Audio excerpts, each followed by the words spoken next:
we're not likely to have very vivid memories of life as a trilobite many millions of years ago, or as a cell in the primeval slime. So I think that the kind of memory that's implicit through this evolutionary history is essentially a memory of unconscious habits. And you could say that the cells in our bodies participate in the unconscious habits of cells right back to the first cell, including the way that cells divide and many features of cellular organization and behavior. But that these memories are not expressed as conscious reminiscences in any sense. They're more like the kinds of memories expressed through our own habits. Like when you ride a bicycle, you can't really talk about it. You can't say why you do it, but it's certainly a memory. You have to learn it. You get on the bicycle, you can just do it. So that's a kind of memory, but it's not a kind of conscious reflection at all. And so I would say the kind of memory we inherit from our forebears and way back from pre-human ancestors is much more of that general kind, to do with habits. In the behavioral realm, these are expressed in animals as instincts, which are quite unconscious patterns of behaving. I'll quote you very short. I show how the hypothesis of formative causation points towards a new and radically evolutionary understanding of ourselves and the world we live in. We're there. This is something, and it's quite a promise. Could you try to convince everybody who's looking, what is formative causation? What are you heading for if you say that it points towards a new and radically evolutionary understanding of ourselves and the world we live in? We leave memory behind, it will return, but what is it? Well, I have to start with a historical description. In terms of evolution, we've recognized since the time of Darwin that there's a general evolution in the biological realm. Before Darwin, it was generally accepted there was an evolution in the human realm. There'd been an evolution of human consciousness.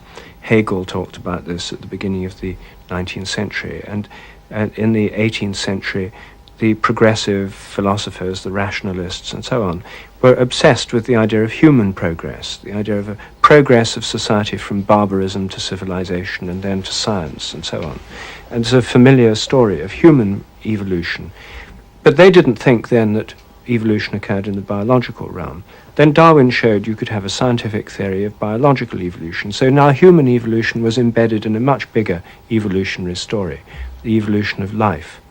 But the physicists resisted the idea that physics or chemistry evolved. They were locked into a view of the universe as eternal, a great machine that went on forever, but gradually running down, running out of steam, running down thermodynamically.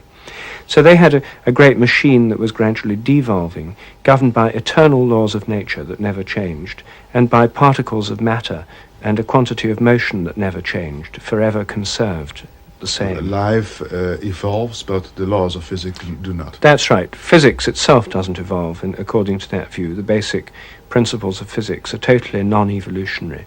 So that was the idea until the 1960s. Then the Big Bang revolution occurred in cosmology, and we now have a view that the whole cosmos evolves.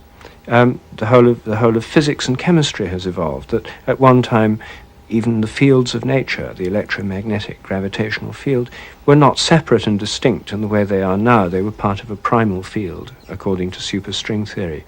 And then in the chemical realm, once there were no atoms, and certainly at one time there were no zinc atoms or iron atoms or aluminium atoms, these have all evolved historically in time as the cosmos has developed. And then molecules and crystals, once there were none of them, now there are many kinds. So the whole of physics and chemistry has also undergone an evolutionary development. So we now have a radically evolutionary cosmology, but a relic of the old thinking is still there, in that most people think that the universe is governed by eternal laws of nature. The laws don't evolve. Now, what I'm suggesting is that the so-called laws of nature are not fixed. If we live in a radically evolutionary cosmos, which since the 1960s it's been recognized, and even in physics, that this is the case, then why shouldn't the laws of evolution evolve, laws of nature evolve as well? And my view is that they're not really so much laws as more like habits, that what happens in nature depends on what's happened before. There's a kind of memory in nature, rather than a kind of eternal mathematical mind sustaining eternal laws. It's not mechanistic, it's living. Well, first of all, paraphrase. Yes, I would say that the universe is not a machine, it's more like an organism. And the Big Bang theory is like the traditional myths of the cracking of the cosmic egg. It tells us the universe began small, that ever since that beginning it's been growing, and as it's grown, new structures and patterns have developed within it. This is like an embryo. No machine starts small and grows and forms new structures, but a tree does as it grows from a seed, or an embryo does as it grows from a fertilized egg. And so, effectively, our modern cosmology has given us a view of the whole universe as a developing organism. Everything is developing and evolving. So, I would argue the old idea of eternal laws, which fitted so well with an eternal universe, the universe physicists liked to believe in, and spent 100 years after Darwin, they resisted the evolutionary idea, tooth and nail, because it's so alien to the traditions of physics, which is radically non-evolutionary.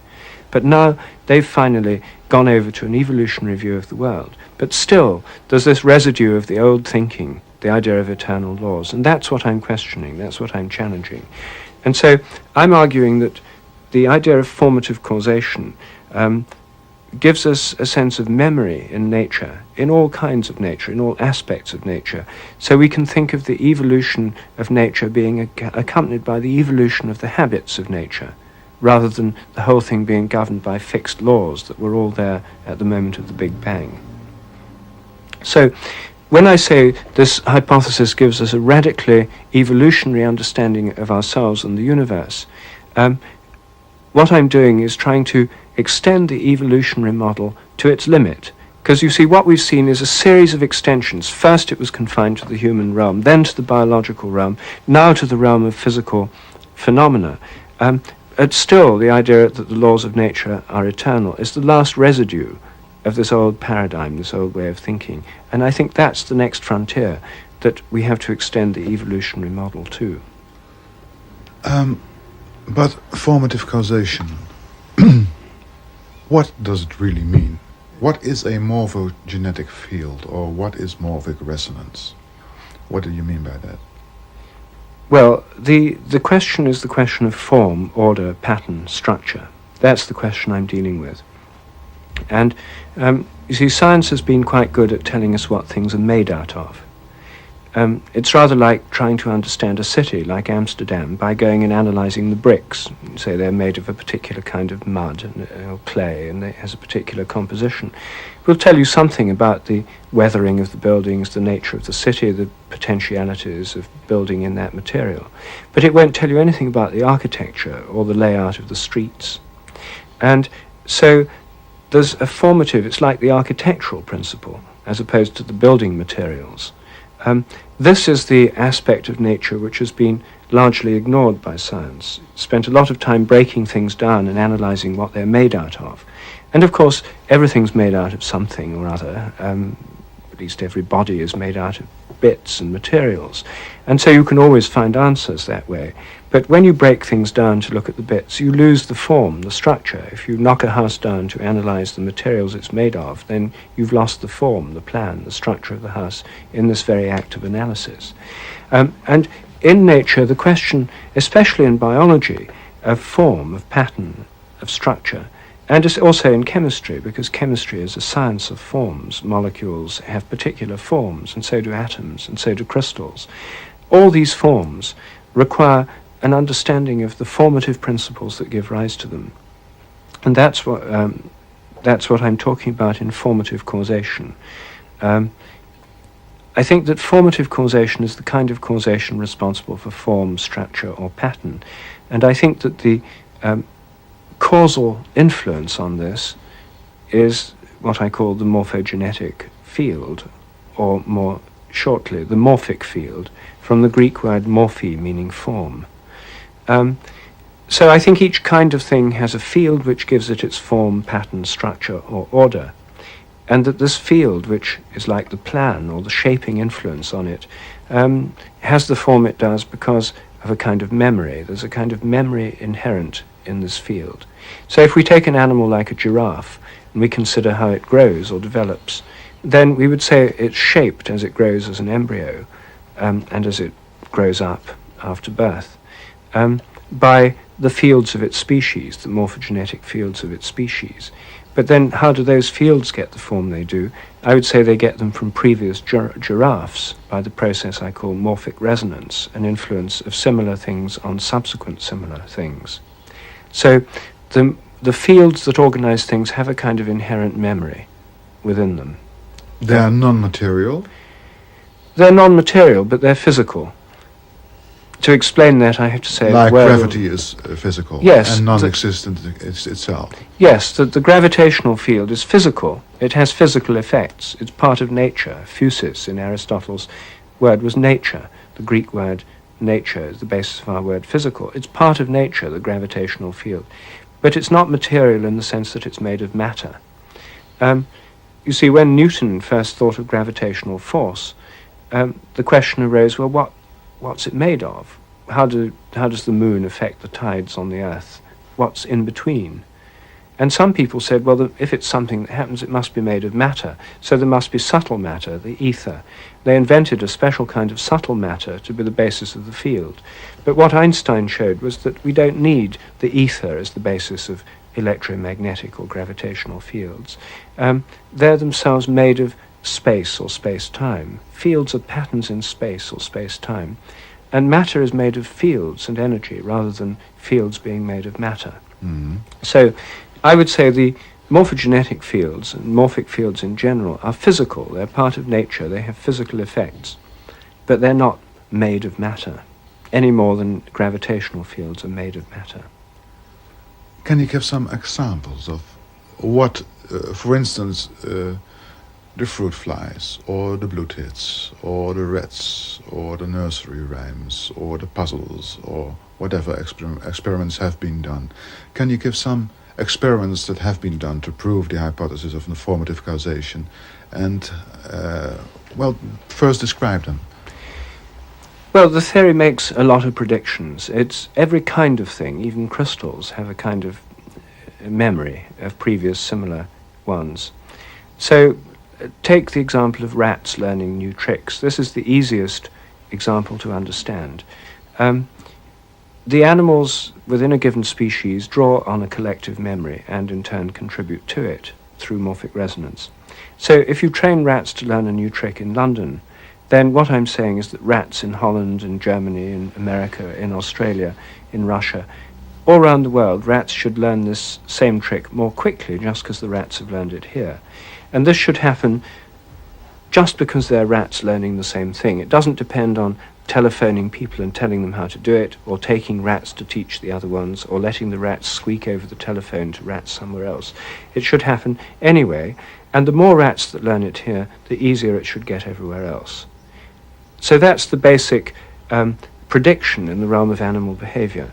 And prediction? That's a prediction. And then, in terms of what happens, first of all, there's quite a lot of circumstantial evidence from studies of rats and other animals that, as people have studied them in laboratories over the years, they've shown quite dramatic improvements in learning rates in standard laboratory tasks.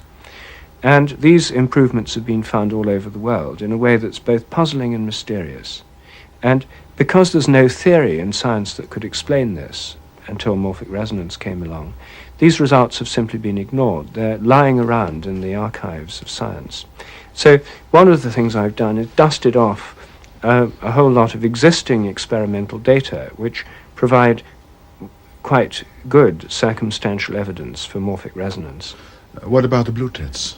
It's one well, of the more blue tits famous. is the blue tits is another example, and the blue tit example is one of the few cases we have of a new pattern of animal behavior spreading, and the rate of its spread being carefully monitored.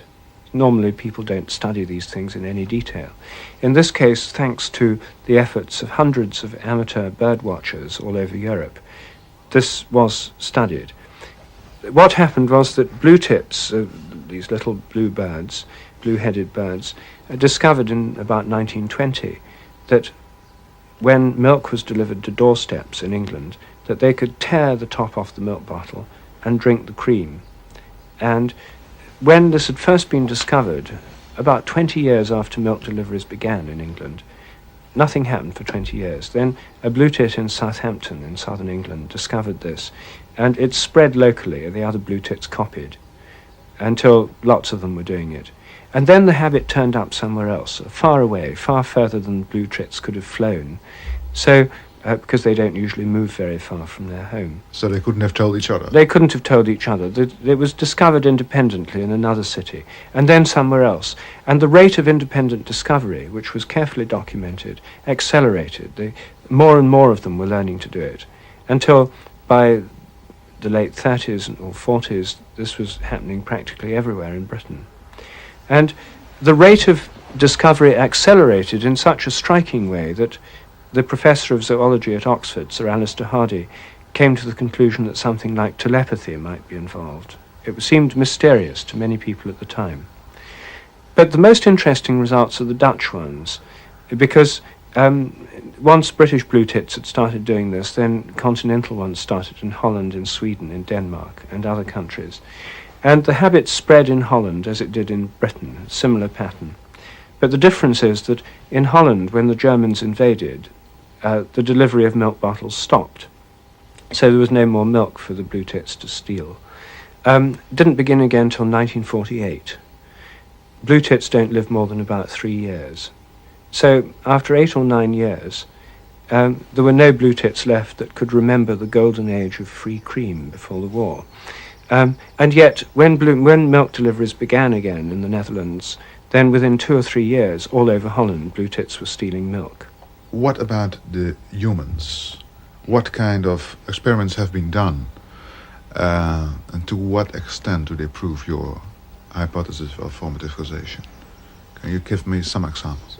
Yes. Well, first, I should say that this hypothesis applies to human learning as well as rat learning. Obviously, it's a general principle. And so it means that it should be getting easier, for example, for children to learn to program computers just because many have learned to do it, or to play video games because many have learned them already, or to solve the Rubik cube. These predictions in the human realm are supported by a certain amount of, well, a lot of circumstantial evidence, but we need to control for all the other variables. So you have to do quite specific experiments. And a lot of experiments have been done now on morphic resonance in human psychology.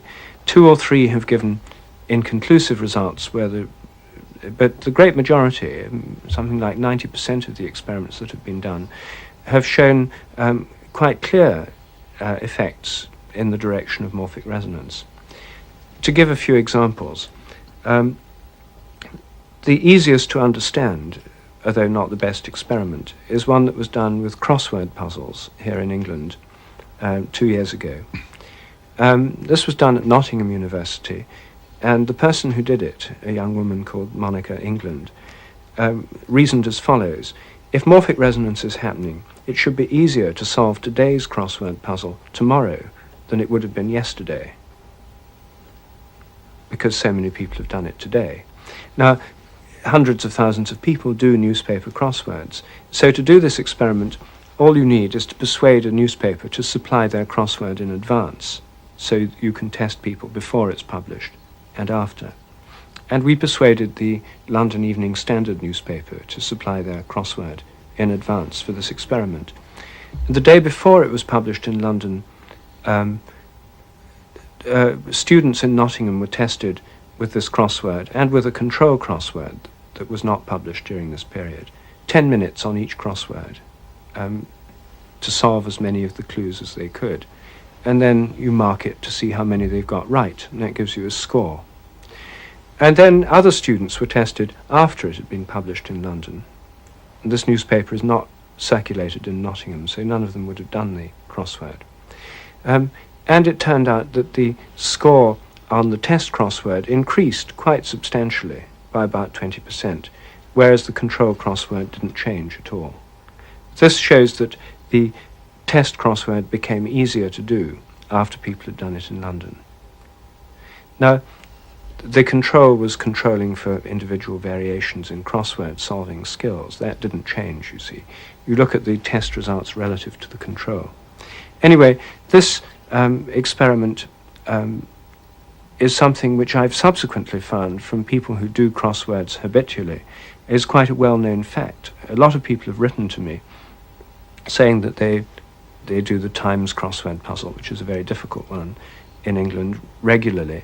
And they've often found that they do better if they do it in the evening of the day that it's published, or even the next day, rather than if they do it straight away in the morning. Because? Because so many people have already solved it. Well, the people who have found this by experience have no explanation. They just have found this by experience. And when the results of this crossword experiment were published, then suddenly they found an explanation for something they'd discovered by themselves. Who is sitting across from me? Is he the new Darwin and Einstein combined, as many people think? Or someone who, as many of his future table companions think, has developed a brilliant theory which is hopelessly wrong? Whatever one thinks of the theory, the experiments are baffling.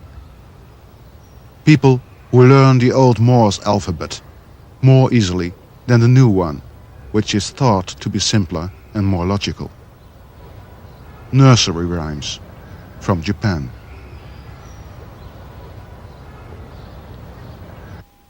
I've done some experiments with Japanese nursery rhymes. The reasoning there was that if you take a nursery rhyme that's been known to millions of children over the centuries, and they've all learned it to sing it, in Japan, it should be easier for English or American people or Dutch people or German people to learn that nursery rhyme than some other rhyme, similar rhyme. Now, the problem with this experiment, it's a problem that can't easily be surmounted, is to find another rhyme that's equally intrinsically easy or difficult. To do this, I had the help of a Japanese poet, Shuntaro Tanikawa, who's one of the leading poets in Japan, who wrote some other rhymes with a similar rhythm and word pattern to a common Japanese nursery rhyme. And I then got groups of people and individuals to memorize. He gave 2 false rhymes and there was 1 real rhyme. I didn't know which was the real one myself. And got groups of people to memorize these rhymes by chanting them in the way that children do. And then later they were tested to see how much they could remember of each of the rhymes. And sure enough, they were able to remember more of the genuine nursery rhyme than of the other 2. Much more, or? Oh, yes. Well, they were able to... so they remembered it about twice as well as the others. It was quite a big effect. So this is the kind of effect one would expect. This, however, was one of the first experiments I did, and one of the problems with it is that you can never be sure that the new rhyme is equally difficult to the old one. So it's not as convincing an experiment as it could be. Nevertheless, I would have been worried if it hadn't worked. Yes. You wrote, when people learn something new, such as windsurfing, then as more people learn to do it, it should tend to become progressively easier to learn just because so many other people have learned to do it already. That is windsurfing. When I'm talking about the Industrial Revolution, for instance, it occurs in the Western Hemisphere, yes, for 2 centuries. Why did it not show up? Or why was it not imitated at the same time in, for instance, Africa, India, Indonesia, Latin America?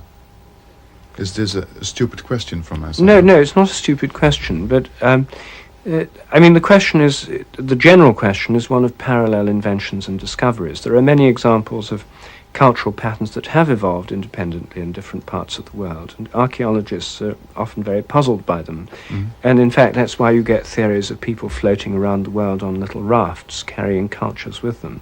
Well, in a world with morphic resonance, there's no need to have all these hypothetical rafts floating around the world, because people could pick it up anyway. Now, you see, the key feature of morphic resonance is similarity. If people are confronting a similar problem that other people have already solved somewhere else, they'll be more likely to find the same solution. But if they're not confronting that problem, then they won't come up with a solution. They won't resonate with the other people. So if you have two lots of people trying to solve the same kind of scientific or mathematical or technological or economic problem, you'd have ideal conditions for morphic resonance, and one of them may pick up what the others have, a solution the others have found. But if you have a tribe of people in Africa pursuing hunting or gathering, like pygmies in the Congo rainforest, and you have entrepreneurs in Victorian Manchester in England trying to find ways of spinning cloth more cheaply using industrial looms, there's such a difference between the problems that they're confronting that you wouldn't expect any resonance in that situation, any more than you'd expect the pygmies to start speaking English. But at the moment, the culture is faced with, for instance, aspects of industrial revolution. Really faced. We bring it there. They can see it. Can experience what is happening. At that moment, I should think they will take over. If you follow the hypothesis of formative causation. Well, as soon as you... I don't agree. I think that as soon as people are confronted with the kind of industrial mentality and the industrial artifacts and start thinking in that kind of way, I mean, the remarkable thing is that the Industrial Revolution has spread to all parts of the world. I mean, you've got factories all over Africa, South America. The remarkable thing is that precisely this way of doing things has spread phenomenally fast. As soon as the links of trade and exports of industrial goods and techniques of capital and investment and so on. Now, part of this is, of course, ordinary communication. I would never claim this as an example for morphic resonance because a lot of it depends on perfectly normal means of human communication. But I would say that the remarkable thing is that as soon as these things are introduced to other cultures and people are introduced to these ways of doing things, they get it so fast. In New Guinea, for example, there are New Guineans driving lorries and operating machines when their fathers were living in a Stone Age culture. In a single generation, people have jumped about 20,000 years of human history. And that's what's so remarkable about the whole process of world development, that these things do spread so fast. I mean, I think it's a disaster myself in many ways, but the fact is that there's an enormously fast spread, however you choose to explain it. I'm wondering, because it's one of the problems concerning morphogenetic fields. Little question, how big are morphogenetic fields? Light years? Are they reaching the ends of the universe? Every organism that's organized by a field, a crystal, a cell, a giraffe, a cow, a person, is organized by a field within and around it. So just like a magnetic field is within and around the magnet, so the morphic field of an organism is within and around the organism. It's quite local. Now, what is non-local, what involves moving over great distances, is morphic resonance. Morphic resonance is the